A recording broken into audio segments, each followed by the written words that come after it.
So ಈಗ ನಾವು ನಾಳೆ ಸೆಲ್ಲಿಂಗ್ ಮಾಡೋದಾದರೆ ಕಂಪೇರ್ ಟು ಬ್ಯಾಂಕ್ ನಿಫ್ಟಿ ತುಂಬಾ ಚೆನ್ನಾಗಿ ತೋರ್ತಾ ಉಂಟು. ಯಾಕೆ ಗೊತ್ತುಂಟಾ? ಇಲ್ಲಿ ನೋಡಿ, ಈಗ ನಿಫ್ಟಿ ಏನಾಗಿದೆ ಅಂದರೆ ನಿನ್ನೆ ದಟ್ ಮೀನ್ಸ್ ಶುಕ್ರವಾರ ಏನು ಕ್ಲೋಸಿಂಗ್ ಕೊಟ್ಟಿದೆ ಅಲ್ಲ, ಅಲ್ಲಿಗಿಂತ ಅಪ್ಸೈಡು ಟ್ರಾವೆಲ್ ಮಾಡಿಲ್ಲ. ಅಂದರೆ ಇಲ್ಲಿಂದ ಮಾರ್ಕೆಟ್ ಓಪನ್ ಆಯಿತು, ಅದರ ನಂತರ ಮಾರ್ಕೆಟ್ ಶಾರ್ಪ್ ಸೆಲ್ಲಿಂಗ್ ಬಂತು, ಫೈನ್. ಸೊ ಇವತ್ತು ಗ್ಯಾಪ್ ಡೌನ್ ಓಪನ್ ಆಗಿ ಮಾರ್ಕೆಟ್ ರಿಕವರಿ ಕೊಡ್ತು. ಬಟ್ ಬ್ಯಾಂಕ್ ನಿಫ್ಟಿ ಏನಾಗಿದೆ, ನಿನ್ನೆದು ಕ್ಲೋಸಿಂಗ್ ಅಂದರೆ ನಿನ್ನೆ ಓಪನಿಂಗ್ ಏನಾಗಿದೆ ಅದರ ತನಕ ಹೋಗಿದೆ. ಬಟ್ ನಿಫ್ಟಿ ಏನಾಗಿದೆ ಅಲ್ಲೇ ಸೈಡ್ವೇಸ್ ಆಗಿ ಕ್ಲೋಸ್ ಆಗಿದೆ, ಫೈನ್. ಸೊ ಅದಕ್ಕೆ ಇಫ್ ಇನ್ ಕೇಸ್ ನಾಳೆ ಫ್ಲ್ಯಾಟ್ ಓಪನ್ ಆಯಿತು ಇಲ್ಲ ಗ್ಯಾಪ್ ಡೌನ್ ಓಪನ್ ಆಗಿ ಆವಾಗ ಡೇ ಲೋನ ಬ್ರೇಕ್ ಡೌನ್ ಆಗುತ್ತೆ, ಆವಾಗ ನಾವಿಲ್ಲಿ ಸೆಲ್ಲಿಂಗ್ನ ಪ್ಲ್ಯಾನ್ ಮಾಡ್ಬೋದು. ಬಿಕಾಸ್ ಇದು ಜಾಸ್ತಿ ಟ್ರಾವೆಲ್ ಮಾಡಿಲ್ಲ. ಅಂದರೆ ಇದು 24,800ಇಂದ ಸಮಥಿಂಗ್ 25,000 ತನಕ ಇಟ್ಕೊಂಡ್ರು ಕೂಡ ಇದು ಅರೌಂಡ್ 200 ಪಾಯಿಂಟ್ ಟ್ರಾವೆಲ್ ಮಾಡಿದೆ. ಅದೇ ಬ್ಯಾಂಕ್ ನಿಫ್ಟಿ ನೋಡಲಿಕ್ಕೆ ಹೋದರೆ ಸಮಥಿಂಗ್ ಇದು 700 to 600 ಪಾಯಿಂಟು ಟ್ರಾವೆಲ್ ಮಾಡಿದರೆ down ಸೈಡ್ನಿಂದ.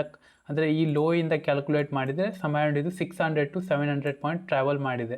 So if in case ಇದು ಗ್ಯಾಪ್ ಡೌನ್ ಓಪನ್ ಆಗಿ ಡೌನ್ ಸೈಡ್ ಹೋದರೂ ಕೂಡ ಇದು ಏನು ಹೈ ಇದೆಯಲ್ಲ, ದಟ್ ಮೀನ್ಸ್ ಏನು ಟಾಪ್ ಇದೆಯಲ್ಲ 51,126, ಇಲ್ಲಿಂದ ಬರುವಾಗ ತುಂಬಾ ಇದು ಟ್ರಾವೆಲ್ ಮಾಡಿ ಬಂದಿರುತ್ತೆ.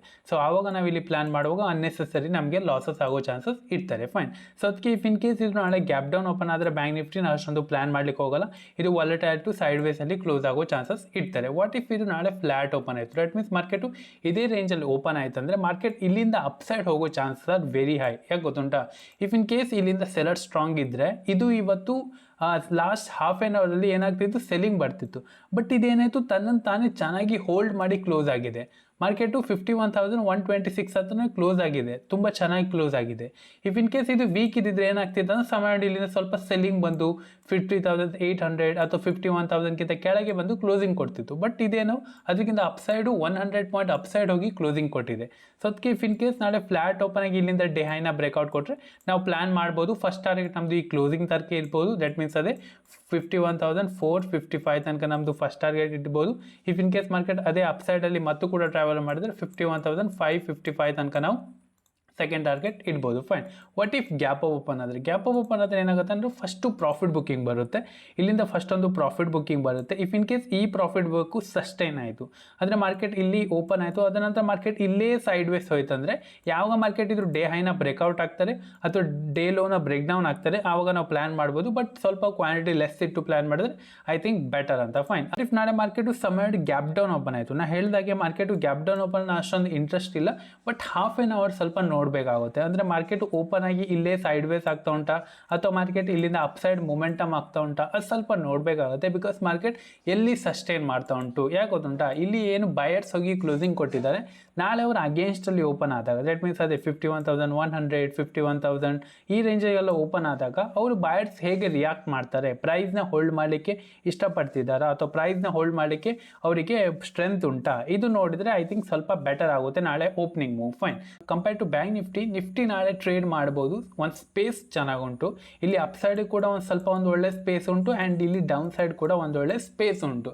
ಸೊ ಅದಕ್ಕೆ ನಾಳೆ ಓಪನಿಂಗ್ ಸ್ವಲ್ಪ ಇಂಪಾರ್ಟೆಂಟ್ ಆಗ್ತಾರೆ. ಇಫ್ ಇನ್ ಕೇಸ್ ನಾಳೆ ಮಾರ್ಕೆಟ್ ಇದೇ ರೇಂಜಲ್ಲಿ ಓಪನ್ ಆಯ್ತು ಅಂದರೆ flat, if in case flat open ಆಗಿ ಇಲ್ಲಿಂದ ತನ್ನಂತಾನೆ ಹೋಲ್ಡ್ ಮಾಡ್ತಾ ಅಂದರೆ ಇಲ್ಲಿ ಸ್ವಲ್ಪ ಕ್ವಾಂಟಿಟಿ ನಾವು ಪ್ಲ್ಯಾನ್ ಮಾಡ್ಬೋದು. ಫಸ್ಟ್ ಟಾರ್ಗೆಟ್ ಸಮಯ ನಮ್ದು ಇದಿರಬೇಕು 25,055 ತನಕ ನಮ್ಮ ಫಸ್ಟ್ ಟಾರ್ಗೆಟ್ ಇರಬೇಕು. ಬಿಕಾಸ್ ಇದು ರೌಂಡ್ ಲೆವೆಲಿಂದ ಸ್ವಲ್ಪ ಸೆಲ್ಲಿಂಗ್ ಬರ್ಬೋದು. ಆ್ಯಂಡ್ ಇಫ್ ಇನ್ ಕೇಸ್ ಅದೇ ಅಪ್ಸೈಡಲ್ಲಿ ಹೋದರೆ 51,111 ಅಂತ ನಾವು ಸೆಕೆಂಡ್ ಟಾರ್ಗೆಟ್ ಇಟ್ಟರೆ ಐ ಥಿಂಕ್ ಬೆಟರ್ ಅಂತ.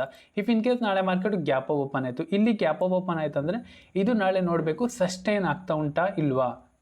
ಸಸ್ಟೈನ್ ಆದರೆ ಮಾತ್ರ ಇಲ್ಲಿಂದ ಅಪ್ಸೈಡ್ ಮೊಮೆಂಟಮ್ ಬರ್ತಾರೆ. ಬಿಕಾಸ್ ಯಾಕಂದರೆ ಇದು ಪ್ರೀವಿಯಸ್ ಟೈಮ್ ಇಲ್ಲಿಂದ ಸೆಲ್ಲಿಂಗ್ ಬಂದಿದೆ. ಇಫ್ ಇನ್ ಕೇಸ್ ಇದು ಪ್ರೀವಿಯಸ್ ಟೈಮ್ ಏನು ಸಪೋರ್ಟಿಂದ ಬ್ರೇಕ್ ಡೌನ್ ಆಯಿತು, ಇದೇನೋ ವರ್ಕ್ ಆಗ್ತದೆ, ಈಗ ರೆಸಿಸ್ಟೆನ್ಸ್ ಆಗಿ ವರ್ಕ್ ಆಗ್ತದೆ. ಸೊ ಇಲ್ಲಿ ಹೋದಾಗ ಇದು ಏನು ಇಲ್ಲೇ ಸೈಡ್ ವೇಸ್ ಆಗಿ ಹೋಗ್ತಾರಾ ಅಥವಾ ಇಲ್ಲಿ ಓಪನ್ ಆಗ್ತಾನೆ ಸೆಲ್ಲಿಂಗ್ ಬರ್ತಾರಾ ಅಥವಾ ಓಪನ್ ಆಗ್ತಾನೆ ಬೈಯಿಂಗ್ ಹೋಗ್ತಾರಾ, ಇದು ಸ್ವಲ್ಪ ನೋಡಬೇಕಾಗುತ್ತೆ. ಇದೆಲ್ಲ ನಿಮ್ಮ ಎಕ್ಸ್ಪೀರಿಯನ್ಸ್ ಮೇಲೆ ಹೋಗ್ತಾರೆ. ಸೊ ಅದೇ ನಾಳೆ market if in case gap down open ಆದರೆ ದಟ್ ಮೀನ್ಸ್ ಈ ರೇಂಜಲ್ಲಿ ಓಪನ್ ಆದರೆ ಸ್ವಲ್ಪ ನಾವು ವೆಯ್ಟ್ ಮಾಡ್ತೀನಿ, ಇದು ಡೇ ಹೈನ ಬ್ರೇಕ್ಔಟ್ ಆಗ್ತಾರಾ ಅಥವಾ ಡೇ ಲೋನ ಬ್ರೇಕ್ ಡೌನ್ ಆಗ್ತಾರಾ ಅಥವಾ ಹಾಫ್ ಆನ್ ಅವರಲ್ಲಿ ಹೇಗೇನು ಮೊಮೆಂಟಮ್ ಮಾಡ್ತಾರೆ, ಅಂದರೆ ಮಾರ್ಕೆಟ್ ಇಲ್ಲೇ ಸೈಡ್ ವೇಸ್ ಹೋಗುತ್ತಾ ಅಥವಾ ಮಾರ್ಕೆಟ್ ಇಲ್ಲಿ ಓಪನಿಂಗ್ ಆಗ್ತಾನೆ ಮೊಮೆಂಟಮ್ ಆಗ್ತಾರಾ ಅಪ್ ಸೈಡ್ ಅಥವಾ ಡೌನ್ ಸೈಡ್, ಆವಾಗ ನಾವು ಪ್ಲ್ಯಾನ್ ಮಾಡಿದ್ರೆ ಐ ಥಿಂಕ್ ಸ್ವಲ್ಪ ಬೆಟರ್ ಅಂತ, ಫೈನ್. ಸೊ ಐ ಹೋಪ್ ನಾ ಹೇಳಿದ ಪಾಯಿಂಟಲ್ಲಿ ನಿಮಗೆ ಕ್ಲಿಯರ್ ಆಯ್ತು ಅಂತ. ಬಟ್ ಈಗ ನಾವು ನಿಫ್ಟಿ ನೋಡ್ಲಿಕ್ಕೆ ಹೋದರೆ ಇದು ಅಷ್ಟೊಂದು ಟ್ರಾವೆಲ್ ಮಾಡಿಲ್ಲ. ಅದೇ ಬ್ಯಾಂಕ್ ನಿಫ್ಟಿ ನೋಡ್ಲಿಕ್ಕೆ ಹೋದರೆ ತುಂಬ ಚೆನ್ನಾಗಿ ಟ್ರಾವೆಲ್ ಮಾಡಿದೆ, ಅಂದರೆ ಅದು ಕ್ಲೋಸಿಂಗ್ ತನಕ ಹೋಗಿ ಕ್ಲೋಸಿಂಗ್ ಕೊಟ್ಟಿದೆ ನಾ ಆವಾಗಲೇ ಹೇಳಿದಾಗೆ. ಬಟ್ ನಿಫ್ಟಿ ನೋಡ್ಲಿಕ್ಕೆ ಹೋದರೆ ಅಷ್ಟೊಂದು ಮೊಮೆಂಟಮ್ ಆಗಿಲ್ಲ, ಅಷ್ಟೊಂದು ಸ್ಟ್ರೆಂತ್ ತೋರ್ತಾ ಇಲ್ಲ ನಿಫ್ಟಿಯಲ್ಲಿ. ಸೊ ಅದೇ ನಾಳೆ ಸ್ವಲ್ಪ ಓಪನಿಂಗ್ ಇಂಪಾರ್ಟೆಂಟ್. ಸೊ ಓಪನಿಂಗ್ ಪ್ರಕಾರ ಇಫ್ ಇನ್ ಕೇಸ್ ಮಾರ್ಕೆಟ್ ಯಾವ ಥರ ಕ್ಲೋಸಿಂಗ್ ಕೊಡ್ತಾರೆ ಸ್ವಲ್ಪ ಕೂಡ ಇಂಪಾರ್ಟೆಂಟ್ ಆಗ್ತಾರೆ. ಸೊ ನಾನು ನಿನ್ನೆ ವಿಡಿಯೋದಲ್ಲಿ ಕೂಡ ಹೇಳಿದ್ದೆ, ಮಾರ್ಕೆಟು ಸೆಲ್ಲಿಂಗ್ ಬರ್ತಾರೆ, ಬೈಯಿಂಗ್ ಹೋಗ್ತಾರೆ. ಇಫ್ ಇನ್ ಕೇಸ್ ಅದು ಕಂಟಿನ್ಯೂ ಆಗಬೇಕಂದ್ರೆ ಅದಕ್ಕೆ ಫಾಲೋ ಥ್ರೂ ಬೇಕು. ಅದೇ ನೀವು ಬ್ಯಾಂಕ್ ನಿಫ್ಟಿ ಚಾರ್ಟ್ನ ಸ್ವಲ್ಪ ನೋಡಿದರೆ ಅದಕ್ಕೆ ಫಾಲೋ ಥ್ರೂ ಸಿಗ್ತಾ, ಎಲ್ಲಿ ಸಿಕ್ತು, ಎಲ್ಲಿ ಸಿಕ್ಕೇ ಇಲ್ಲ. ಏನು ಸೆಲ್ಲಿಂಗ್ ಬಂತು ಅದರ ಅಪ್ ಸೈಡ್ ಹೋಗಿ ಇದು ಕ್ಲೋಸಿಂಗ್ ಕೊಟ್ಟಿಯಾಗಿದೆ. ಸೊ ಎಲ್ಲಿ ಸಿಕ್ತು, ಎಲ್ಲಿ ಸಿಕ್ಕಿಲ್ಲ. ಇಫ್ ಇನ್ ಕೇಸ್ ನಾಳೆ ಡೌನ್ ಸೈಡ್ ಹೋಗುವಾಗ ಇದು ಫಾಸ್ಟ್ ಕೂಡ ಹೋಗ್ಬೋದು, ಇಲ್ಲ ಸ್ವಲ್ಪ ಸೈಡ್ ವೇಸ್ ಕೂಡ ಹೋಗ್ಬೋದು. ಇಲ್ಲಿ ನಾವು ಪ್ಲಾನ್ ಮಾಡಿದರೆ ಡೌನ್ ಸೈಡ್ ನಮಗೆ ಇಲ್ಲಿ ಅನ್ನೆಸೆಸರಿ ಲಾಸಸ್ ಆಗ್ತಾರೆ. Fine. So if in case ನಾಳೆ ಮಾರ್ಕೆಟ್ ಇಲ್ಲೇ ಓಪನ್ ಆದರೆ ಸೆಲ್ಲರ್ಸಿಗೆ ಒಂದು ಒಳ್ಳೆ ಮಾರ್ಕೆಟ್ ಸಿಗ್ತಾರೆ. ಇಲ್ಲಿ ಶಾರ್ಟ್ ಮಾಡ್ತಾರೆ, ಇಲ್ಲಿ ಶಾರ್ಟ್ ಮಾಡ್ತಾರೆ, ಬಿಟ್ಬಿಡ್ತಾರೆ, ಸೆಲ್ಲರ್ಸಿಗೆ ಒಂದು ಒಳ್ಳೆ ಮಾರ್ಕೆಟ್ ಸಿಕ್ಬಿಡುತ್ತೆ. ಫೈನ್. ಸೊ ಯಾರೆಲ್ಲ ಇಲ್ಲಿ ಆಲ್ರೆಡಿ ಶಾರ್ಟ್ ಮಾಡಿ ಇರ್ತಾರೆ ಅವರೆಲ್ಲ ಇಲ್ಲಿ ಸ್ವಲ್ಪ ಪುಟ್ನ ಶಾರ್ಟ್ ಮಾಡಲಿಕ್ಕೆ ಸ್ಟಾರ್ಟ್ ಮಾಡಿ ಆಗಿದೆ. ಅವ್ರದ್ದೆಲ್ಲ ಸ್ಟಾಪ್ ಲಾಸ್ ಎಲ್ಲ ಇಲ್ಲೇ ಇರ್ತಾರೆ ಪ್ರೀವಿಯಸ್ ಸ್ವಿಂಗ್ ಹತ್ರ, ಬಿಕಾಸ್ ಅವರು ಹೆಜ್ಜಿಂಗ್ ಕೂಡ ಮಾಡಿರ್ತಾರೆ. ಫೈನ್. ಐ ಹೋಪ್ ನಾನು ಪಾಯಿಂಟ್ ನಿಮಗೆ ಕ್ಲಿಯರ್ ಆಯ್ತಂತ. ಇಫ್ ಇನ್ ಕೇಸ್ ನೀವು ನಮ್ಮ ಟೆಲಿಗ್ರಾಮ್ ಚಾನಲ್ ಜಾಯ್ನ್ ಆಗಬೇಕಂದ್ರೆ ಡಿಸ್ಕ್ರಿಪ್ಷನ್ ಲಿಂಕ್ ಉಂಟು. ಈ ವಿಡಿಯೋದಲ್ಲಿ ಇಷ್ಟೇ. Thank you. Have a good day.